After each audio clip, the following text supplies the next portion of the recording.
The frost came early that year, biting through the thatched roofs of the lower village, before the last harvest had even been gathered. Clara pulled her cloak tighter around her shoulders and pressed her palms against the cold stone wall of the well, waiting for her turn with the bucket. Her fingers had gone numb an hour ago. She didn't complain. Complaining did nothing but waste breath that could be used for walking faster, working harder, surviving longer. Her mother was sick again. The cough had worsened these past 3 nights, rattling through their small cottage like something alive, something feeding on what little strength the woman had left. Clara had given her the last of the dried herbs 2 days ago. There was nothing left now but broth made from bones boiled too many times, and a kind of desperate hope that refused to die, no matter how many times it was crushed. She filled her bucket and started the long walk back, boots sinking into half-frozen mud, when she heard the commotion near the castle gates. Word had spread through the village like wildfire. The Alpha King's men were turning away anyone who came begging at the gates today, the king himself in a foul temper, snapping at servants and lords alike. Clara had heard the stories. Everyone had. King Orion, ruler of the Northlands, a man carved from war and silence, who had not smiled, they said, since the day his father died in battle and left the crown, and the weight of an entire kingdom, on shoulders too young to carry it. She had never seen him. Few in the lower village had. He kept to the castle, to his war councils, to whatever grief or fury drove a man to rule with such a closed fist. But Clara did not care about kings tonight. She cared about her mother's breath rattling thin as paper, and the healer in the village who would not come without payment Clara did not have. She had heard there was a physician kept at the castle, a man skilled enough to mend bones shattered in battle. If she could just get close enough, if she could just ask. It was a foolish plan. She knew that even as her feet carried her toward the looming silhouette of the castle, its dark towers swallowed by the graying dusk, torchlight flickering gold against ancient stone. Snow had begun to fall, soft and silent, catching in her loose braid, settling on her lashes. She did not go to the main gates. She knew better than that.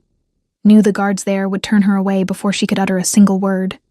Instead, she circled toward the servants' entrance at the eastern wall, where the kitchen smoke curled up into the darkening sky, and the smell of roasting meat and wood smoke drifted out into the cold. A man stood near the entrance, stacking firewood against the stone wall. He wore plain dark leather, sleeves rolled to his forearms despite the chill, his dark hair pulled back in long braids that fell past broad shoulders dusted faintly with snow. There was a fresh scar along his cheekbone, pale and thin, the kind earned in battle rather than accident. He moved like a man used to heavier burdens than firewood, economical, controlled, every motion deliberate. He did not look like a servant who belonged among other servants. But Clara was too cold, too frightened, too consumed by her mother's labored breathing to notice the strangeness of him. "Please," she said, and her voice cracked on the word, betraying just how raw she was beneath the composure she'd fought to keep. "I need to speak to the physician. My mother, she's ill, and I have nothing to pay. But I'm begging you, if you could just let me through, just for a moment." The man straightened slowly. His eyes, a pale, startling gray, like the sky just before a storm broke, moved over her face, taking in the redness of her cheeks from cold, the tremor in her hands, the threadbare cloak that had clearly been mended more times than it could bear. "The physician serves the king's household," he said. His voice was low, rough at the edges, carrying an authority that didn't match the firewood in his arms. "He doesn't tend to village folk." "I know." Clara's throat tightened. She hated how her eyes burned, hated that she might cry in front of a stranger. "I know it isn't fair to ask, but I don't know what else to do. She's all I have." Something shifted in his expression, so brief she almost missed it. A flicker, like a crack of light through a closed door. "What's wrong with her?" "A cough. It's gotten into her chest. She can barely breathe some nights." Clara's hands twisted in the fabric of her cloak. "I have herbs that helped before, but they're gone, and the village healer won't come without coin. And I don't have coin. I have nothing. But I can work. I can clean. I can do anything you need if someone would just help her. Stop." The word wasn't unkind, but it was firm enough to cut through her spiraling words. He set down the firewood he'd been holding, brushing snow from his sleeves. "You came here in the dark, alone, to beg a stranger for help you have no way to repay." Yes. There was no point denying it. "That's either very brave or very foolish." "Maybe both," Clara said. And despite everything, despite the cold and the fear and the ache in her chest, something like a tired smile tugged at her mouth. "I didn't have time to decide which." The man studied her a moment longer, and Clara had the strange, unsettling sense that he was weighing something far heavier than her simple request, as though her answer to some unspoken question mattered more than she could possibly understand. "Wait here," he said finally. "You'll help me?" I said wait. But there was something almost gentle beneath the gruffness, an instruction rather than a dismissal. He disappeared through the servant's door, leaving Clara alone in the falling snow, her empty bucket forgotten at her feet, her heart hammering with a fragile, dangerous hope she didn't dare fully trust. She didn't know who he was. A servant, surely, dressed too plainly to be anything else, his hands roughened by labor, no signet ring, no fine cloak-marking nobility. And yet something about the way he'd looked at her, the weight in his gaze, made her wonder if she had misjudged something important. Minutes passed. The cold deepened. Clara pressed her arms around herself, watching her breath fog in the torchlight, and wondered if she had imagined the entire exchange, if he had simply walked away and forgotten her, the way so many had before. Then the door opened again. He stepped out carrying a small woven satchel, and behind him, 2 more servants carried a wooden crate filled with bundled herbs, blankets, and what looked like preserved meat wrapped in cloth. "What?" Clara's voice failed her. "The physician is occupied tonight," the man said, setting the satchel into her stunned arms. "But these will ease her breathing until tomorrow. I'll see that someone is sent to your village at first light." "I don't understand. I have nothing to give you in return. I didn't ask for anything." His gray eyes held hers, steady and unreadable. "Go home. Keep her warm. Boil the herbs in water, not broth. It works faster that way." Clara's eyes filled despite her best efforts to stop them. "Thank you. I don't even know your name." A pause. Something flickered behind his eyes again, quick and complicated. "Servants don't need names," he said simply. "Go, before the cold gets worse." She wanted to argue, wanted to press for more, but exhaustion and gratitude and the bitter wind all conspired against her. She clutched the satchel to her chest like something precious and turned to go, casting one last glance over her shoulder. He was still watching her. Not with the dismissive disinterest of a man eager to return to his duties, but with something far more searching, as if he were trying to solve a puzzle he hadn't expected to find standing at the servants' gate in the snow. What Clara didn't know, what she could not possibly have known, was that the man who had just emptied half the castle's medicinal stores into her arms was no servant at all. He was Orion, Alpha King of the Northlands, and he had spent the better part of an hour testing every beggar and stranger who approached that gate tonight, watching how they reacted when told no, watching whether kindness given without expectation of reward still existed in a world that had taught him, again and again, that it did not. She was the first person all night who hadn't asked his name out of curiosity about his standing. She had asked because she wanted to thank him. It was such a small thing. And yet, as he watched her disappear into the snow-laced dark, Satchel clutched tight against her chest, something cold and closed within his chest, something that had not stirred in years, shifted, just slightly, toward the light. Clara's mother was asleep by the time the herbs finished steeping, her breathing easier than it had been in days. The rattling cough softened into something almost peaceful. Clara sat beside the narrow bed long after the fire had burned low, watching the rise and fall of her mother's chest as though sheer attention could keep death at bay. She thought of the servant at the gate, the way his gray eyes had studied her, careful and searching, as if her answers carried some weight she couldn't see. She thought of his voice, low, rough, strangely commanding for a man who carried firewood. She told herself it didn't matter who he was. He had helped her. That was enough. But true to his word, a healer arrived at first light, knocking gently on the cottage door before the sun had fully cleared the frost-covered hills. He was an older man, gentle-handed, carrying a proper case of remedies, and he examined Clara's mother with a thoroughness no village healer would have spared for someone who couldn't pay. "Who sent you?" Clara asked, stunned. "A household order," the healer said simply, packing away his instruments. "I don't ask questions about who issues them. I simply go where I'm told." It wasn't an answer, but it was enough to make Clara's chest tighten with something unfamiliar. Gratitude tangled with confusion, and beneath both, a small, persistent curiosity she didn't know what to do with. 3 days later, summoned by a runner she didn't recognize, Clara found herself standing once more before the castle gates, this time invited, this time expected. The note had been brief. "The king requires household help. Report to the eastern kitchens." No explanation. No mention of the man who had given her medicine in the snow. She told herself it was simply fortune. Work meant coin, and coin meant her mother could eat properly, could have warmth through the rest of winter. She did not let herself hope for anything more complicated than that. The kitchens were vast, louder and busier than anything Clara had ever known. Pots clattering, fires roaring, servants moving in practiced chaos around a head cook who barked orders like a general commanding troops. Clara was put to work almost immediately, scrubbing, hauling, chopping, her hands raw within the hour. It was hard work, but it was honest work. And for the first time in months, she did not go to bed each night, calculating exactly how many days remained before there was nothing left to eat.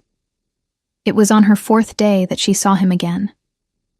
He moved through the castle halls differently than she remembered, not hauling firewood now, but walking with purpose, trailed by men in armor who deferred to him with quick, respectful nods. Clara nearly dropped the basin of water she was carrying. He looked different in better light. Taller somehow, though she knew that couldn't be true. His braided hair was pulled back neatly, his leather armor finer than what he'd worn that night, lined with dark fur at the collar.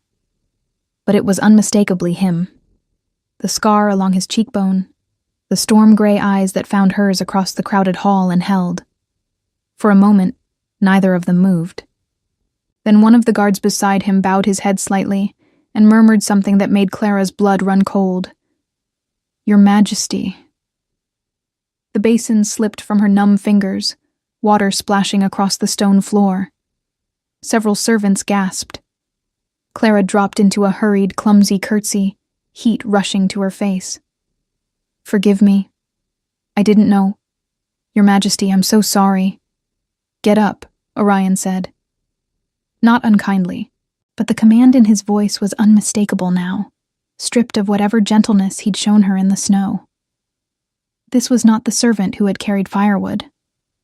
This was the Alpha King of the Northlands, and the weight of that truth crashed over Clara like icy water. She rose slowly, unable to meet his eyes, her mind spinning backward through every word she'd said to him that night, every desperate, unguarded plea, every moment of vulnerability she'd shown a man she'd believed beneath her notice, when in truth, he commanded the very kingdom she lived in. "You lied to me," she whispered, before she could stop herself.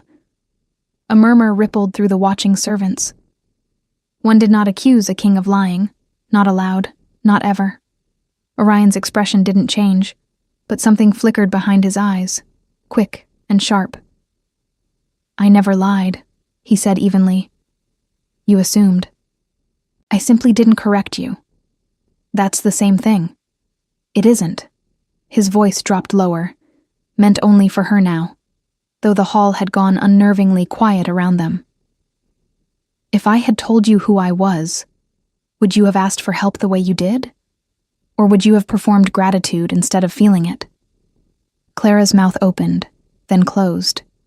She didn't have an answer, not one she was willing to admit aloud, not in front of an audience of servants and guards all straining to overhear. I needed to know, Orion continued, quieter still, whether kindness still existed without an audience, whether someone would beg for help from a man with nothing to offer in return, simply because they believed he might still say yes. And did I pass your test? Clara's voice trembled, equal parts hurt and fury. Was that all it was to you? A test.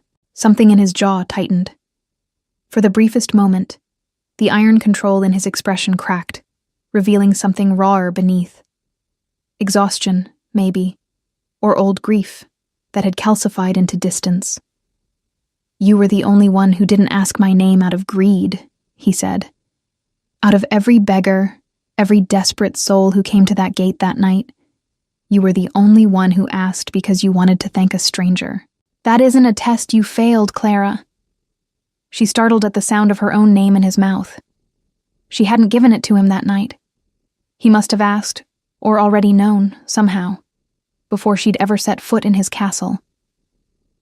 I don't understand any of this, she admitted, the fight draining out of her, replaced by something closer to exhaustion. Why does it matter to you? Why does it matter what one village girl thinks of strangers? Orion was quiet for a long moment, his gray eyes unreadable, the watching hall forgotten between them. Because I am surrounded by people who want something from me, he said finally. Lords who want favor, nobles who want alliance through marriage. Even my own council, half of them, want a king who will wage the wars that fill their coffers. I have not met an honest soul inside these walls in longer than I can remember. His gaze didn't waver from hers. You walked through snow to beg a stranger for medicine you could never repay. That is the first honest thing I've witnessed in this castle in years. Clara didn't know what to say to that. The hall around them had gone utterly silent, servants and guards alike pretending not to listen, while clearly listening to every word. Your Majesty, came a voice, sharp and cutting through the moment. A tall, severe-looking woman in fine robes, stepping forward with the unmistakable bearing of someone accustomed to being obeyed. Her eyes flicked over Clara with open disdain. Forgive the interruption, but the council awaits your presence. We've matters of the southern border to discuss. I'm aware, Margaret. Something tightened in Orion's voice. Not quite annoyance, but close to it. The woman's gaze lingered on Clara a moment longer, cool and assessing, before she turned and swept back down the corridor, clearly expecting Orion to follow. He didn't move immediately. Instead, he looked back at Clara, and for just a moment, the king's mask slipped again, replaced by something gentler, almost uncertain. Your mother, he said. Is she well? The question, so quiet and genuine, undid something in Clara's chest. Better, because of you. Good. A pause. You'll continue working in the kitchens. No one will trouble you about tonight. His eyes held hers a beat longer than necessary. And Clara, what I said in the snow still stands. I asked nothing of you then. I ask nothing of you now. He turned and strode after his counsel, leaving Clara standing in the wreckage of her own composure, the spilled water forgotten at her feet, servants whispering behind raised hands all around her. She did not know what frightened her more, that the Alpha King of the Northlands had tested her honesty in the dead of night, or that some small, foolish part of her chest had warmed at the way he'd asked after her mother, as though her answer genuinely mattered to him. That night, lying awake in the servants' quarters, Clara stared at the ceiling and tried to convince herself that nothing had changed. He was a king. She was a kitchen girl. Whatever strange honesty had passed between them in the snow meant nothing beyond what it was. A single act of kindness from a lonely man testing the limits of trust. She almost believed it. But she kept hearing his voice, low and certain. You were the only one who didn't ask my name out of greed. And somewhere deep in the quiet of the castle, In a chamber far grander than any servant's quarters, Orion sat awake as well, staring into a dying fire, turning over the same unsettling truth. That for the first time since his father's death, something other than duty had captured his attention. Something he could not yet name. Something dangerously close to hope. Margaret found her 3 days later, cornering Clara in the narrow stone passage between the kitchens and the laundry, where the air smelled of lye soap and damp wool. "I know what you're doing," Margaret said without preamble, her fine robes rustling as she stepped closer, her voice pitched low enough that no passing servant would overhear. "I've seen girls like you before. Pretty enough, desperate enough, willing to play the wounded dove if it earns a king's pity." Clara's hands tightened around the basket of linens she carried. "I'm not playing anything. I was helping my mother." "Were you?"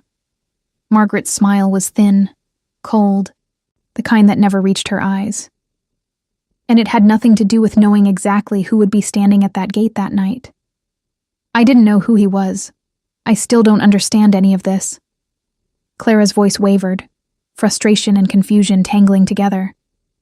"I never asked for his attention. No, but you have it." Margaret's gaze swept over her with open contempt. "Let me explain something to you, kitchen girl, since no one else will bother. Orion is the Alpha King.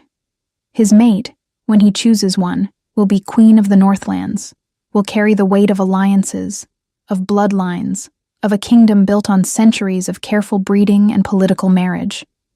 It will not be a serving girl who scrubs his floors and weeps prettily at his gate." "I never asked to be his mate," Clara said, heat rising in her face. "I asked for medicine, and got considerably more than that, it seems." Margaret's eyes narrowed. "I don't know what game you're playing, or whether you're clever enough to be playing one at all. But I will be watching you.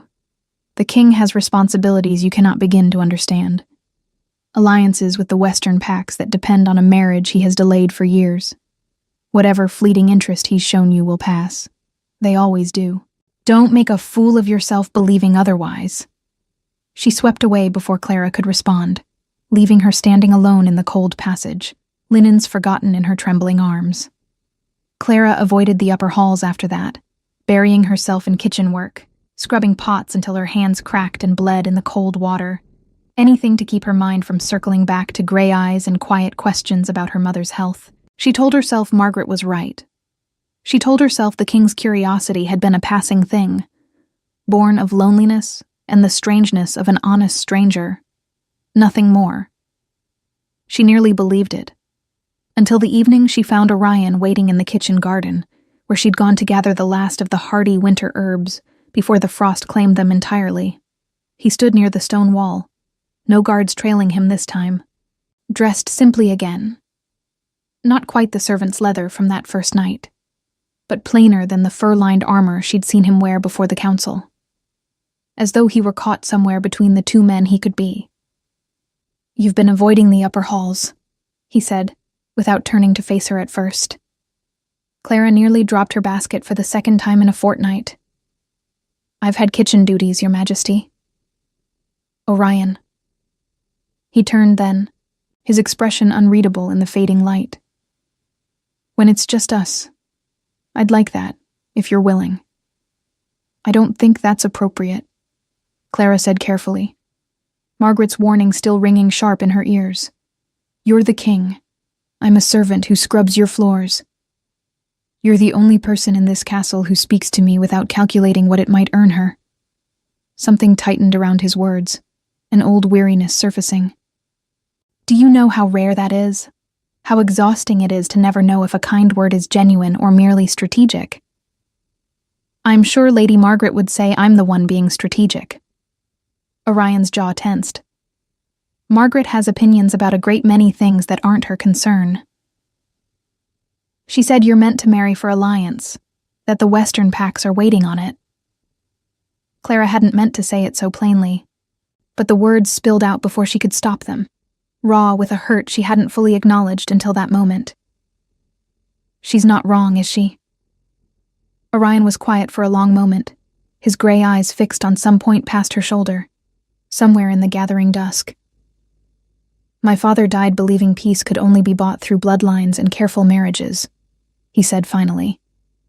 He spent the last years of his life arranging an alliance with the Western Pax, sealed by a marriage he never lived to see completed. The expectation has followed me since I took the crown. Marry Lady Seraphine of the Western Pack, secure the peace, honor my father's final wish. Then you should. Clara hated how the words tasted, bitter and final. I shouldn't be standing here at all. Perhaps not. His gaze finally returned to her, steady and searching. And yet, here you are. Here I am. Some nights I think duty is the only thing that has ever truly belonged to me, the only certainty in a life built on other people's expectations.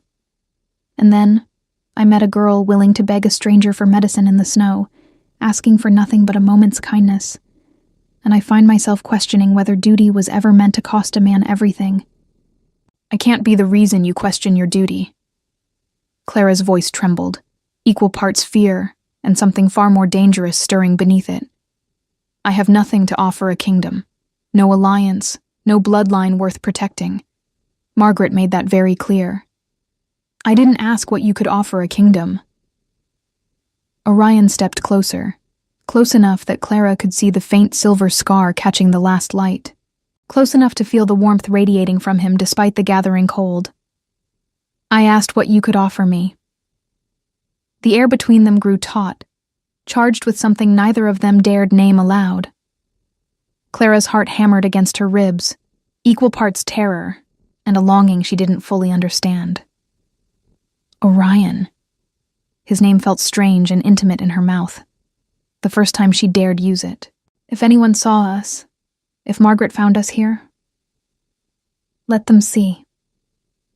Something fierce flickered behind his gray eyes, the same intensity she'd glimpsed that night at the gate, when he'd watched her disappear into the snow as though solving some impossible puzzle. I have spent 3 years making decisions for everyone but myself. I would like, just once, to choose something simply because it is true. He reached out, hesitant despite the certainty in his voice, and brushed a strand of loose hair from her cheek, his fingers calloused and warm against the cold evening air. Clara's breath caught. "This is foolish," she whispered, though she did not step away. "Yes," Orion agreed, his voice rough.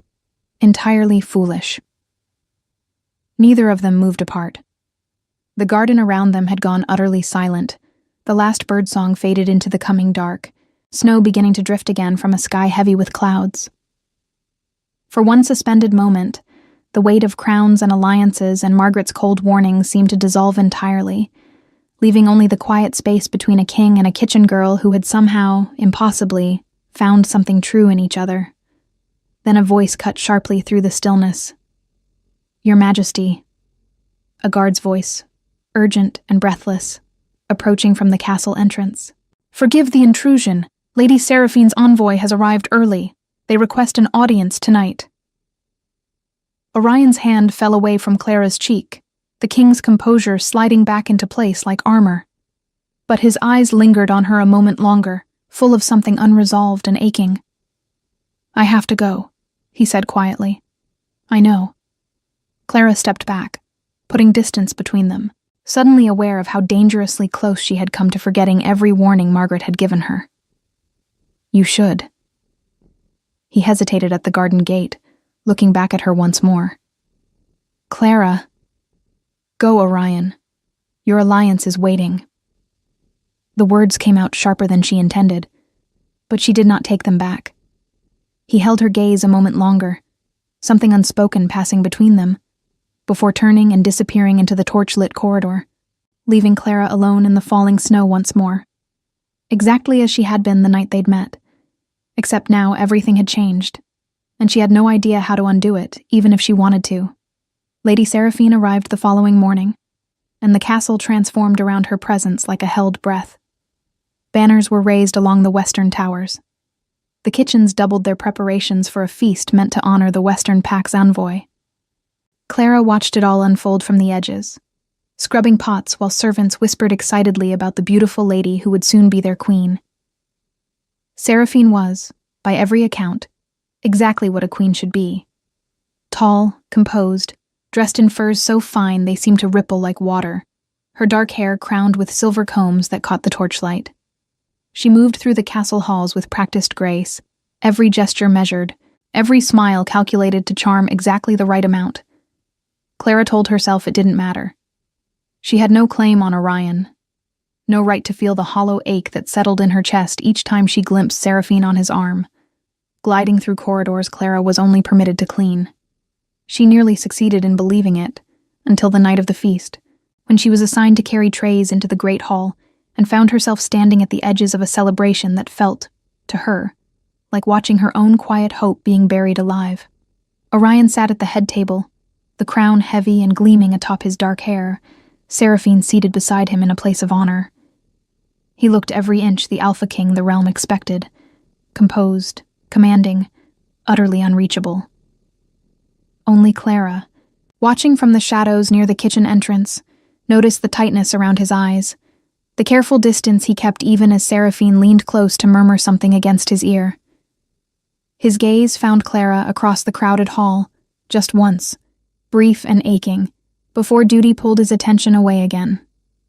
She fled the hall before the feast had ended, unable to bear another moment of watching a future being arranged in front of her that had never once included her. It was Margaret who found her again that night, in the quiet of the empty kitchen garden, snow falling soft and silent around them both. "You should leave," Margaret said, without the usual cruelty in her voice, something almost gentle beneath the words, which unsettled Clara more than any insult could have. Not banished, just gone. Find work in another village, somewhere far from here, before this becomes something neither of you can undo. "I never wanted any of this," Clara said quietly. "I never asked him to look at me the way he does." "I know." Margaret's expression softened, just slightly, the cold composure cracking to reveal something almost sympathetic. "That's precisely why I'm warning you. If you wanted his crown, I could fight you. I know how to fight ambition. But you don't want his crown. You want him, and that is so much harder to protect him from." "Protect him from me?" Clara's voice cracked. "I would never hurt him. Not intentionally." Margaret's gaze grew distant, weighted with old grief Clara didn't understand. "I served his mother, you know, before she died giving birth to him. I watched his father rule alone for years afterward, hollowed out by a love he lost too soon. A kingdom he sacrificed everything to protect, because he had nothing left to protect for himself. I will not watch that same fate claim the son." "So you'd rather he marry someone he doesn't love, simply because it's safer?" "I'd rather he survive what loving someone costs a king." Margaret's voice hardened again, the warmth retreating. "Seraphine understands the rules of this world. She will give him an alliance, an heir, a kingdom secured against war. She will not ask him to choose between duty and his own heart, because she does not require his heart at all. That is its own kind of mercy, Clara, whether you understand it or not." She left Clara alone in the snow once more, the words settling like stones in her chest. Clara did not see Orion again for nearly a week. She told herself it was for the best, that Margaret's warning had been a kindness disguised as cruelty, that the safest thing she could do, for both of them, was disappear quietly back into the obscurity she'd come from. She was packing the few belongings she owned, preparing to request leave from her kitchen duties, when a sharp knock sounded at her small chamber door. Orion stood in the corridor, alone, no guards, no crown. Dressed plainly, the way he'd been the very first night they'd met. His gray eyes found the half-packed bag on her narrow bed, and something fierce and wounded flickered across his face. "You're leaving." "I think it's best." Clara's voice trembled despite her best efforts to keep it steady. "For both of us." "Did Margaret tell you that?" "She didn't have to. I already knew." Clara forced herself to meet his eyes, though it cost her everything to do it. "You have a kingdom waiting on an alliance, Orion. a father's dying wish, a people who need peace more than they need a king's happiness. I can't be the reason you fail them. You think I haven't considered every one of those things every single night since I met you?" His voice was low, rough with something raw and unguarded. "I have spent 3 years burying every want I've ever had beneath duty. I told myself it was enough, that ruling well was its own reward, that love was a luxury kings couldn't afford. And then you walked through the snow and begged a stranger for help. And for the first time since my father died, I wanted something simply because it was mine to want." "Wanting isn't the same as choosing." Clara's voice broke. "You have a responsibility to your people. I have a responsibility to be honest." Orion stepped closer, closing the small distance of the chamber between them. "I sat across from Seraphine at that feast and felt nothing but the absence of you. That isn't fair to her, and it certainly isn't fair to a kingdom expecting me to build peace on a foundation of pretense. So what are you saying?" "I'm saying I won't marry a woman I don't love simply because it's expected of me." His gray eyes held hers, fierce and certain, despite the danger in his words. "Not because I'm choosing you over my duty, Clara, but because choosing honesty is my duty. My father built an empire on careful alliances and lost himself entirely in the process. I won't make that same mistake. Your council will never accept this. Margaret will never accept this. Then I will face that battle when it comes." Orion reached for her hand, his calloused fingers wrapping gently around hers, warm despite the cold seeping through the chamber's stone walls. "But I will not lose the one honest thing in my life because I was too afraid to fight for it." Clara's resolve, carefully constructed over a week of silent grief, crumbled entirely beneath the weight of his words. "Orion, if this goes wrong, then it goes wrong with both of us standing together, not with you disappearing into the snow alone." His thumb brushed gently across her knuckles. "Stay, please."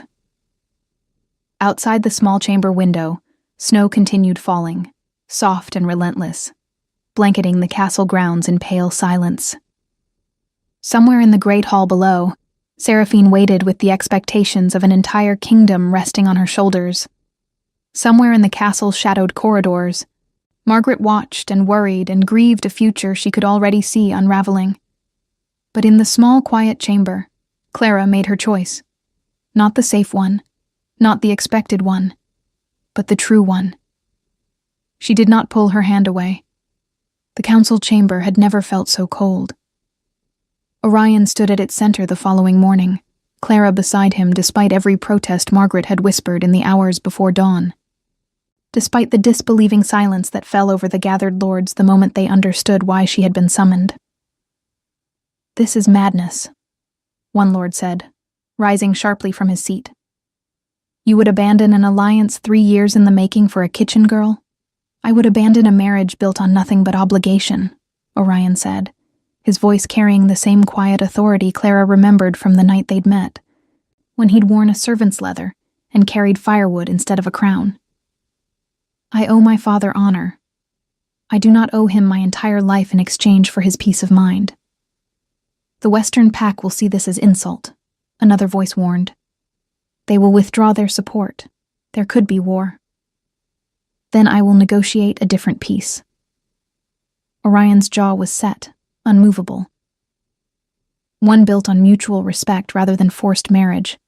I am Alpha King. I will not rule a kingdom built on the same hollow foundation that consumed my father. Margaret stood near the chamber's edge, her face unreadable, watching the council erupt into furious debate around her. Clara caught her eye once, briefly, and saw something there she hadn't expected.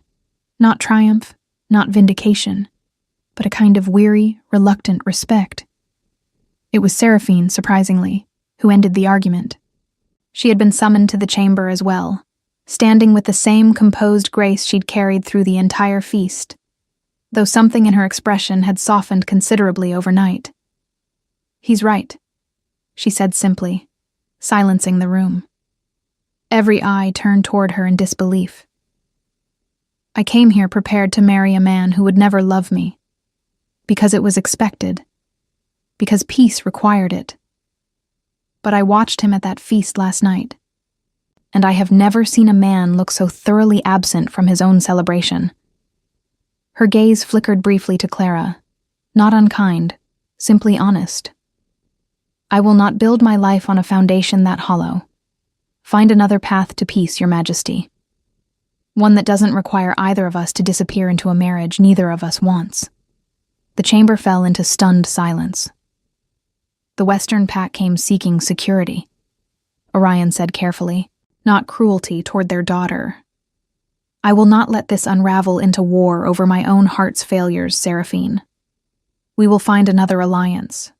Trade agreements, shared borders, whatever framework serves both our peoples without costing either of us our future. Seraphine inclined her head, something like relief passing across her composed features. Then we have an understanding, Your Majesty. The council did not erupt into easy agreement. Old lords muttered, old alliances strained, and Clara understood, watching it all unfold, that this single morning would not undo years of expectation overnight. But the war that had been threatened did not come. Slowly, carefully, the chamber settled into uneasy acceptance, the way ice cracks before finally giving way to spring. Months passed before the kingdom fully settled into its new shape. Orion worked tirelessly to forge new agreements with the Western Pack, not through marriage, but through careful diplomacy that Seraphine herself helped negotiate, having found in the process an unexpected respect for the young king who'd refused to sacrifice his heart for politics. Margaret remained at Clara's side through it all, gruff and exacting as ever, though something had shifted permanently in how she looked at her. She never apologized outright. Clara suspected she never would.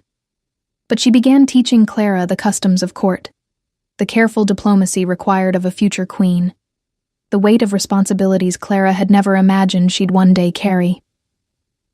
I still think you're a fool, Margaret told her one evening, watching Clara practice the formal bow expected at court.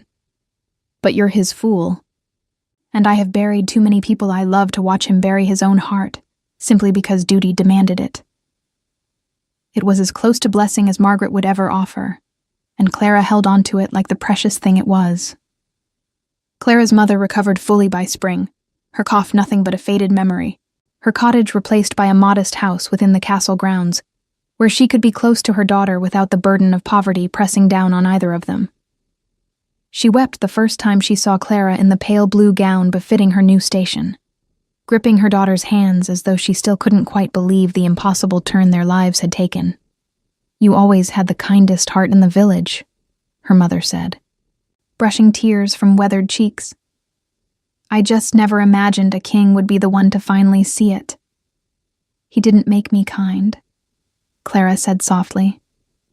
He just happened to be standing at the gate the night it mattered most. The wedding, when it finally came, was nothing like the grand political alliance the castle had once prepared for Seraphine. It was smaller, warmer, attended by villagers as much as nobles, the great hall filled with laughter rather than careful diplomatic posturing. Orion stood at the altar in the same dark leather he'd worn that first snowy night, a quiet nod to where it had all begun. And when Clara walked toward him, dressed simply despite the finery offered to her, he looked at her the way he had in the garden months before, as though she were the only true thing in a world built on careful performance. I once told you I asked nothing of you, he murmured, when the formal vows had ended, and the hall had erupted into celebration around them. I find I was wrong. What do you ask of me now? Clara asked, smiling despite the tears gathering in her eyes. Everything, Orion said simply, his voice rough with an emotion he no longer bothered hiding. All of it. The honesty, the kindness, the girl who begged a stranger for help in the snow, never knowing she would change the entire course of a kingdom. I didn't change a kingdom, Clara whispered. I just asked a servant for help. You asked an honest question of an honest stranger, Orion said, drawing her close. Snow beginning to fall once more outside the great hall's tall windows, soft and silent, exactly as it had the night they'd met. And in answering it, I finally remembered who I wanted to be, Not just a king bound by duty, but a man capable of choosing love without losing himself in the process. Outside, the first snow of the season drifted down over a kingdom that had, against every expectation, found its way toward a peace built not on forced alliance, but on honesty freely given and freely returned. Margaret watched from the hall's edge, arms crossed, expression unreadable, though those who knew her best would have called the faint softness around her eyes something dangerously close to contentment. And Clara, standing beside the king who had once tested her heart in the falling snow, without ever revealing his crown, finally understood that some of the truest things in life began not with grand declarations, but with a simple, desperate plea for help, and the quiet courage of a stranger willing to answer it.